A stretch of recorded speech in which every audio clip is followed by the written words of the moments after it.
And now our next presenter will be Dr. Noah Ivers from the Women's College Hospital. He's a family physician at Women's College Hospital Family Health Team and associate professor with the Department of Family and Community Medicine at the University of Toronto. He runs a research program in implementation science and holds the Canada Research Chair in implementation of evidence-based practice. And he will discuss with us today caring for NAFLD patients in your practice, the power of your EMR. And in French, c'est prendre soin des patients atteints de NAFLD dans votre cabinet, la puissance de votre intervenant médical d'urgence.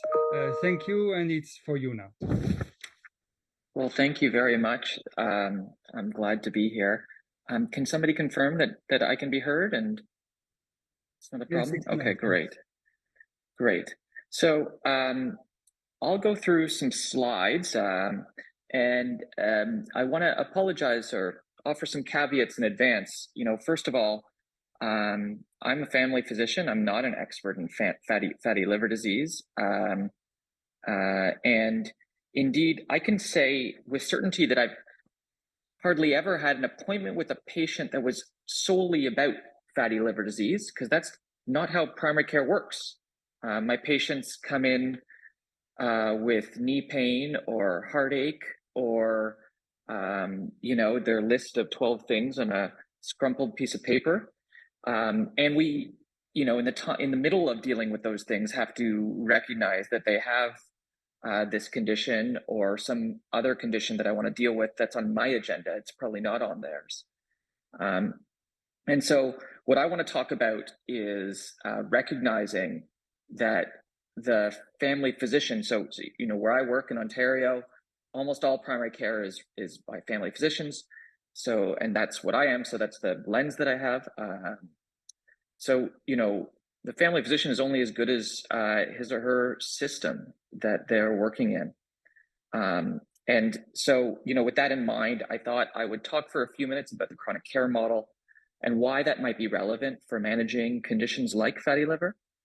I want to touch on and acknowledge really openly, especially given the context of coming out or still in a pandemic, some of the barriers to making change in your practice and implementing sort of a chronic care model.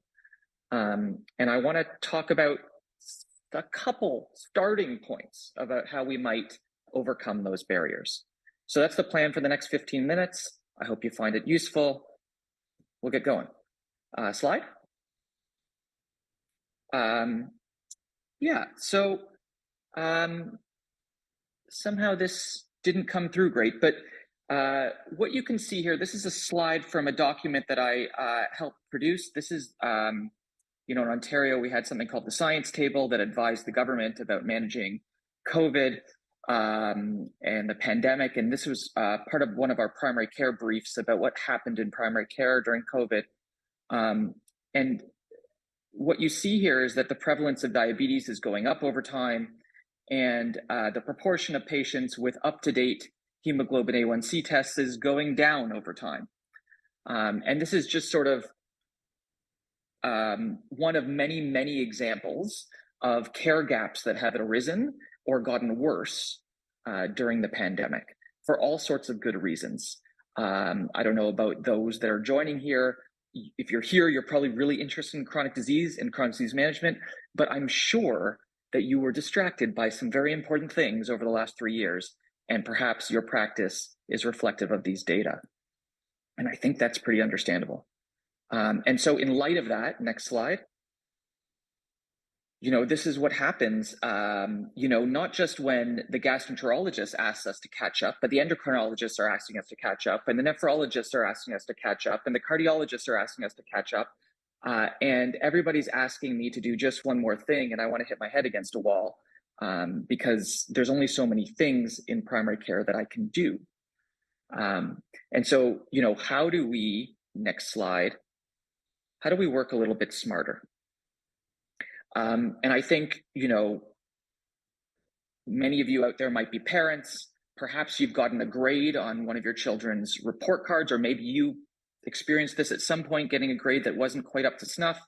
And there are better and worse ways of dealing with this.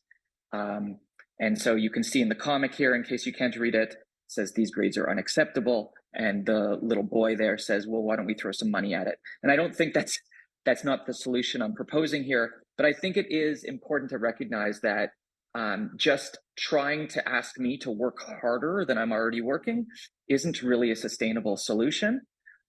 We need to find ways to work smarter in primary care and throughout the healthcare system. Next slide. So this slide is nice. So I didn't update it. It's kind of nice looking, but actually there are updated data that are even worse. But let me explain this slide and why I think it's useful still. The average primary care practice is probably actually where I live and work is probably a little smaller than this, but based on these data from this research study, they took a sample of the average 2,500 patients with the usual assortment of clinical conditions that those 2,500 patients may have based on population prevalence and so on. And if the family physician was to follow all the guidance that is put out for them for those patients, it would take them, based on this research study, about 19 hours a day. And that doesn't count, as per the little bubble there, the extra stuff that inevitably comes up, the paperwork for insurance, the extra phone call for reassurance, or what have you. Now, even if you cut the panel size down to something smallish, where you're barely paying the mortgage, you're still at, just for these guideline-based things, over 9 hours a day. And there's all sorts of things that I don't know about you, but that I do in my clinical day that the guidelines don't touch on. My patients talk to me about their marital challenges. They talk to me about all sorts of things that I'm sure some of you are nodding about that don't fit in this time frame at all. So clearly, we need some supports in primary care. It's just not viable, to have our specialist colleagues shaking their head, wondering why it is that we didn't implement every single guideline that they asked us to. Next slide. And so my argument today is that, we need supports, but those supports often aren't present. And that's because our usual care model actually looks like the opposite of what's described as the chronic care model, which I'll describe on the next slide. But, the usual care model has us totally disconnected from community resources, has us with limited support from leaders in our healthcare systems or organizations where we sit, has us not enabled to provide self-management support, has us with clinical information systems that are rudimentary or not well used. And so then that leads at the bottom of the slide to suboptimal, interactions, frustrating interactions. I end up with a patient knowing that I could have done more for them and feeling crummy about it at the end of the day. Or a patient feeling frustrated that they didn't get all the time they needed from me, despite my best efforts. So this isn't really the model that would be ideal, obviously. And unfortunately, where I live and work, it's the norm. The smarter way to work, next slide, would be to work in a practice that looks more like what's been described, traditionally as the chronic care model, with, a health system integrated nicely with the community, with resources to enable that. And in particular, I'll just sort of highlight where there are self-management supports and clinical information systems that let you have a more productive interaction. So this is the sort of, there's literally hundreds of randomized control trials that attempt to implement aspects or all of the chronic care model. This is the sort of evidence-based way that we should set up our primary care clinics. And it's a challenge. So next slide, please. It's a challenge because change is hard. He says in the comic, look, I can't promise I'll change, but I can promise I'll pretend. And one of the reasons, slide, that change is hard, sorry, can you slide? Thank you, is that, our data are actually no good. And I won't read out the comic, you can read it yourself if your eyes are good. But, in particular for this condition that we're talking about, it's there's not a lot of structured data that we can easily grab from our electronic medical records. I don't know about where you work, but there's no synoptic reporting of ultrasounds that come back saying fatty liver, and then that automatically populates my my sort of disease registry, for instance. When I order transaminases and they come back high, I'm not automatically prompted to do the next step. So, we don't actually have the clinical information systems that are useful to help us make good data. And then what's worse is that, most of my colleagues use their EMR as basically typing instead of writing. And so when they're filling out the problem list, they might write fatty liver, they might write NASH, they might write NAFLD, they might write something else altogether. And it's very hard to use that kind of unstructured data in the system. Never mind, inadequate billing systems that we also struggle to mine. Go to the next slide. And so I guess I'd argue that our first step, if we want to make better uses of our clinical information systems, like our EMRs, would be to label it in some consistent way, or just start to in your own practice. That'll make it easier to track. Once it's easier to track, you can build reminders in your electronic medical record to, make sure that, every patient with fatty liver has had a FIB4, or every patient with fatty liver has had, an ultrasound, or what have you. Now, that's a little bit difficult, because going back for the last 10 years that you've been using electronic medical record, you probably haven't been labeling this condition all that accurately. And that's okay. We can start going forward now. I must admit, I'm with you there. And so instead, what can we do? Well, most of us, I would hazard a guess, can use our EMR to identify patients living with diabetes, or patients who are living with obesity, or perhaps patients with elevated transaminases. And we can start there, actually. It's actually not that hard. So, if we already have systems to identify such patients, or at least functionality in our EMR to do that, you could do it tonight. You could decide you're bored of talking to me, and go whip up the search in your EMR. It'll take you 5 minutes. Let's go to the next slide. Because many of you are probably now saying, well, no, it wouldn't take me 5 minutes. It would probably take me 5 hours. I don't know how to use my EMR. I didn't do that module, or what have you, or that's somebody else's job.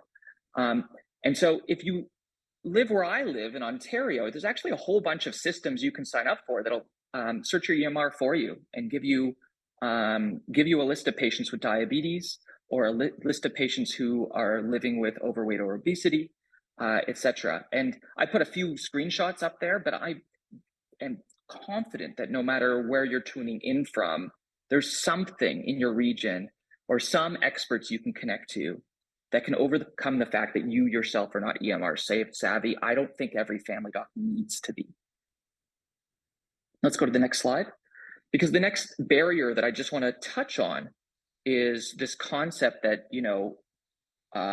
when I talk to family doctors about data and, using data to inform our practice, often what I hear is something along the lines of, my patients are different. It's not fair that you've identified that, X proportion of my patients are not up to date in terms of their A1C. I serve a high needs patient population. And that's actually a very reasonable answer. The sine qua non of being a family physician is the patient-centered method. And part of that is treating each of your patients as unique and different. And I think that's wonderful. When I'm in the room with a patient, they are, unique and deserving of my entire attention. I'm with you. And so we honor that sort of approach to patient-centeredness, I would say, by setting ourselves up in a way to empower our patients towards self-management. And so there's I think another talk later tonight about self-management, but I wanted to mention on the next slide, thanks, that there's an opportunity to use your electronic medical record to remind you to give these patients resources that might be useful for them. So in my system, I can easily send my patients a message with a link to the lovely video from liver.ca about, what is fatty liver. Or I can send them a bunch of other links that I've collated over the years that I think might be useful. And I have them sort of organized. Actually, what I use, frankly, is a little Google Doc that I have up all the time when I'm seeing patients. And I grab the links from and send them as the patients are leaving the room. I send it out so the patient has it to read at home. This is like pretty rudimentary, actually. And you could probably build that Google Doc in 10 minutes tonight. And if you sort of made a commitment to yourself, well, yeah, I think I should be, more often supporting my patients with self-management. At the very least, I can send them some stuff. This is something you can use your EMR to prompt yourself to do, or you can do it more manually, like the way I do it. I have just a few more comments I want to make because I know I'm near time. So let's go to the next slide. So where I work in Ontario, there's been a big push around e-consults and e-referral, and you've heard a lot from the specialists this evening, and we'll continue to hear about referring the right patient at the right time. And I just wanted to highlight that at least in Ontario, there's something called e-consult where you can access actually pretty quickly. I've had next day response frequently from these amazing hepatology experts. And alternatively, there's novel sort of e-referral platforms that can tell you wait times for different folks. So not only should we use these tests to triage who needs a referral, but there are novel platforms to identify folks that will actually care about seeing fatty liver, because unfortunately many gastroenterologists are not interested in this sort of thing. So I just wanted to highlight that, and that these things can actually embed with your EMR if that's of interest to you. And so that's part of, I would say, implementing the chronic care models, thinking about where you fit in the system and how to use systems that help you, help your patients a bit better. I just have one more slide I wanted to show. And so I would say, having heard the talks prior to mine about how we have this, I don't like the word tsunami, but we kind of have this tidal wave of patients with liver disease coming our way, and the potential role we can play in primary care and helping them. I think, if we are impressed by that, and I was, then maybe there's something we can do to work smarter in our clinic so it doesn't feel like it's going to overwhelm us. So that's the main message that I hoped you might take home from me. So I'm right on time. Yes, thank you so much. I have to say as a family doctor that your presentation was very luminous, and really you bring a lot of very important things. And a question for you. You explained very well that finally, when you see a patient, NAFLD is just sometimes a small part of a bigger picture of a complex patient with obesity, diabetes, cardiovascular complication, but also possibly depression or sexual health problems. And you have to deal with the holistic picture.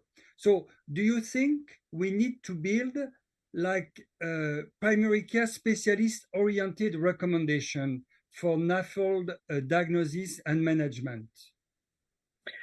Yeah, so I would say that there is a movement at the College of Family Physicians in Canada to create family physician-oriented guidelines and or to, partner in that creation. And I think that's very, very useful because it recognizes the challenges of the things that we are likely to be able to do.